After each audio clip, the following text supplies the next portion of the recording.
Oi, gente, tudo bem? Tô aqui de novo, depois de um tempinho, né? Achei que não ia fazer resenha, ai, como sempre, achei que não ia fazer resenha dos livros, né? Estou aqui para quê então, né? Para brincar. Não, é porque, gente, às vezes eu leio os livros e eu tô sempre com a impressão de que eu tô atrás, sabe? Tipo, tô lendo livros que já são antigos, que já foram trend, que enfim, já, né? Que o pessoal já leu, já passou. E de fato, sim, eu estou fazendo isso. Leio muitos livros que são atuais, mas acabo lendo às vezes clássicos e às vezes livros que já foram, assim, né? Que o pessoal já, já falou sobre isso, né?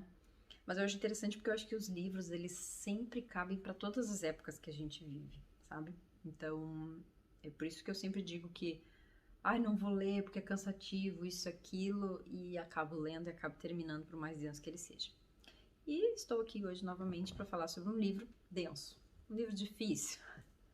Esse acho que foi o livro mais difícil que eu já li, depois de Ulisses. Acho que não tem nenhum que vai bater Ulisses. Veremos, né? Futuro. Que é o Amor Líquido do Zygmunt.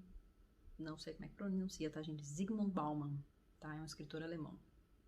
E eu sei que ele tem outros livros também. Eu não coloquei os outros livros dele na minha lista, mas eu sei que existem, que é o. Acho que Modernidade Líquida, Relacionamentos Líquidos, alguma coisa assim. Mas eu vou falar sobre o Amor Líquido que eu li. Até postei hoje no meu Instagram que demorei 2 semanas para terminar, mas parece que foi 2 meses, assim, sabe? De tão denso que o livro é. Como sempre, gente, eu não vou dar spoiler, tá? É por isso que eu faço os vídeos curtinhos, só pra dar os tópicos do que o livro fala. E aí, se vocês se interessarem, vocês leem ou não, tá? E o Amor Líquido, o que ele fala, tá, gente? Assim, primeiro, por que eu achei ele denso e difícil? Ele não é um livro comprido, tá? Eu não me lembro quantas páginas ele tem, até porque eu li no Kindle, tá? Mas assim, ele é um livro que possivelmente na língua original, em alemão, ele já deve ter usado palavras difíceis. E aí, quando foi traduzido para o português, gente, olha, eu considero que sou uma pessoa que uso palavras que usualmente as pessoas não usam. Usualmente não usam. Foi maravilhoso, né? Geralmente não usam, né? Só que este livro conseguiu usar mais palavras ainda, que eu, tipo, palavras que eu nunca tinha ouvido na minha vida, nunca nem tinha lido, tipo o bico. Ok, tá? Então, assim, por que eu achei que o livro é denso? Por dois motivos. O primeiro, por causa da profundidade do assunto, tá? Sobre o que ele fala. Então, eu achei que o livro falava sobre uma coisa e depois terminei o livro porque eu não gosto de ler as resenhas antes para não me sugestionar, né? Eu gosto de tirar as minhas próprias conclusões, mas eu sempre leio as resenhas depois, né, que eu termino para ver se eu entendi ou se eu não entendi o livro. E foi quase que sim unanimidade das resenhas que eu leio resenhas aleatórias, tá, gente? Que diziam a mesma coisa. Um livro denso, um livro maçante, muitas vezes até chato, porém profundo. E profundo por dois motivos, né? Um, pelo assunto, o próprio assunto, né? Que o autor fala sobre. O subtítulo do livro é A Fragilidade nos Relacionamentos. Então, amor líquido, a fragilidade dos relacionamentos. E então, nos dois primeiros capítulos, ele fala sobre amor, realmente, sobre os relacionamentos, sobre essa era digital, como os relacionamentos são descartáveis, né? E a gente sabe que são, né? Como é tudo muito fugaz, como se fala, né? Muito rápido, assim, né? Não tem profundidade. E depois ele vai para um viés que eu pensei, gente, será que eu tô lendo o mesmo livro? Mas eu entendi depois a relação no final, e lendo as resenhas de outras pessoas, eu entendi o que ele quis dizer. Ele falou sobre refugiados, ele falou sobre a globalização. Então, como que tudo isso se perde quando você amplia o seu campo de. Como que eu posso dizer? De observação. Né? Então, quando você amplia o seu campo de observação dos relacionamentos e você generaliza e abre, você vê que realmente hoje os relacionamentos eles não são mais muito profundos, as pessoas não se dedicam mais umas para as outras, e inclusive, se for preciso, as pessoas vão passar em cima das outras, e não só pessoas ruins, tá? Isso é uma coisa que eu tava conversando, inclusive, essa semana, porque na semana passada nós estávamos de férias e fomos para a Alemanha, e aí nós fomos num campo de concentração, que é o campo de concentração de Sachsenhausen, perto de Berlim, tá? E foi bem impactante, assim, foi o primeiro campo de concentração que eu fui, a gente sempre teve curiosidade de conhecer algum, né? A gente gostaria de ter ido em Auschwitz, na Polônia, mas, né, enfim, essa foi a oportunidade que surgiu pra gente ir. E lá a gente conversou sobre isso, sobre a questão de se a gente parece... loucura, talvez, o que eu vou falar, mas o autor também fala sobre isso. O autor também fala sobre campos de concentração e essas coisas que aconteceram. Assim, ele não se aprofunda, né? Mas ele pincela algumas coisas sobre isso. E a questão levantada é a seguinte: e vai parecer um absurdo o que eu vou falar, porque quando me trouxeram essa ideia a primeira vez, eu achei um absurdo. Mas depois você para pra pensar e você, opa, né? Acho que de repente talvez poderia acontecer, né? Se você tivesse vivido na época do Holocausto, criado ou na Polônia ou na Alemanha, nesses países que teve essa coisa muito forte, né? Na Hungria. Se você não fosse judeu, será que você também não faria o mesmo? E aí essa pergunta, ela me incomodou.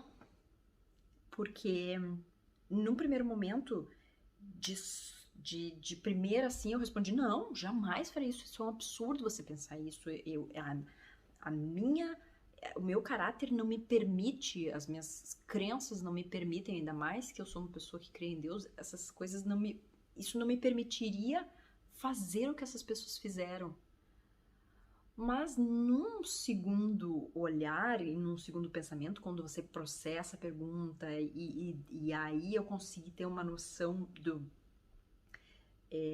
de que talvez faria sentido se a gente tivesse vivido nessa época, talvez a gente também teria feito isso, de maltratar, enfim, colaborar de qualquer forma, não digo mandar matar, mas ser a pessoa participante daquele holocausto, né? Ou a pessoa que maltratava, ou a pessoa que carregava, a pessoa do logístico, ou a pessoa que fazia aqueles judeus comunistas e presos políticos, testemunhas de Jeová, trabalharem forçadamente, ou mandar eles para as câmaras de gás, enfim, tinham N trabalhos lá, né, N atividades que as pessoas eram encarregadas de fazer, né, não só matar, digamos assim, mas maltratar, enfim, né, ou as enfermeiras, ou enfim, quem trabalhava lá, né, será que se a gente não tivesse vivido naquela época, a gente não faria o mesmo? E eu tô impactada até agora com esse assunto, assim, tenho pensado sobre isso. E isso vem de encontro com esse livro que eu terminei de ler hoje. Hoje, 28 de janeiro. Olha, 28 de janeiro não, né? Eu comecei a ler ele no dia 28 de janeiro. Hoje é dia 9 de fevereiro de 2023. Eu terminei de ler o livro hoje, assim, dando graças a Deus, porque, tipo, foi, né... confesso pra vocês que muitas vezes eu fiz leitura dinâmica, tá, gente? Tipo assim, eu consigo dar uma corrida nas linhas, assim, sabe? E pegar o grosso. E se eu acho que eu não peguei nada daquilo ali, eu volto e daí leio tudo de novo, né? Então esse livro, mais ou menos, eu fiz isso, tá? Vou confessar isso pra vocês. Mas, enfim, o livro fala sobre essa questão. É um livro pra você pensar muito. Eu tô digerindo ele ainda. Resolvi fazer a resenha hoje. Assim, nem ia fazer resenha, mas resolvi fazer resenha. Não fiz a minha resenha escrita ainda, porque tô pensando no que eu vou escrever, porque eu escrevo menos na minha resenha escrita. Mas no vídeo, como é um pouquinho, a gente pode se expressar, né, um pouco melhor. Vocês estão me vendo aqui, vocês conseguem ver as minhas expressões, o que eu tô falando, como é que eu reajo a cada coisa que eu tô comunicando pra vocês. Então eu acho que às vezes fica mais interessante. E eu, às vezes, faço assim. Às vezes eu primeiro faço a resenha escrita e depois um vídeo. E às vezes primeiro o vídeo e depois a resenha escrita. E às vezes nenhum dos dois, porque sou dessas. Então, é isso. Um livro, como sempre, que eu acho que vale a pena ler. Mas assim, não esperem ler um livro de autoajuda para relacionamentos ou para entender a fragilidade dos relacionamentos ou que o amor está líquido. Não é nada disso. É algo completamente filosófico, denso, profundo, palavras difíceis em português, gente, palavras difíceis, tá? Que tornam às vezes as frases, sabe? Tinha que ler de novo porque não tinha entendido. Mas Na minha resenha dei 3 estrelas, porque achei que, mesmo ele sendo curto, ele poderia ser mais curto. Eu achei que ele deu uma misturada, mas no fim eu entendi porque que ele falou sobre globalização, depois sobre refugiados. Ele levantou umas questões bem interessantes sobre refugiados, que eu não tinha pensado, e não vou dar spoiler, mas se você se interessa por esse assunto é bem legal, porque ele fala sobre a forma como os refugiados são tratados. Eu tinha uma opinião, não mudei minha opinião, mas foi interessante agregar essa opinião dele. Eu sempre acho bom que a gente vai agregando informações e assim a gente pode, num futuro próximo ou não, até mudar de ideia, né? Eu acho isso bem interessante. E é isso, gente. Amor Líquido, do Zygmunt Bauman. Vale a pena? Vale a pena, né? Mas assim, se você não gosta, se você tem dificuldade de ler, já te digo que não é um livro para leitores iniciais, tá? Eu que não sou uma leitora inicial já achei difícil, então, enfim. E não é um livro de autoajuda, é um livro para refletir, para você ficar digerindo ele. Certo, gente? Eu terminei de ler um outro livro também, que foi A Vida Secreta das Árvores, que eu sou super aleatória, já falei pra vocês, né? Esse eu não vou fazer resenha, eu só vou fazer resenha escrita, porque acho que não sei se teria algum conteúdo pra vídeo, se tiver eu faço.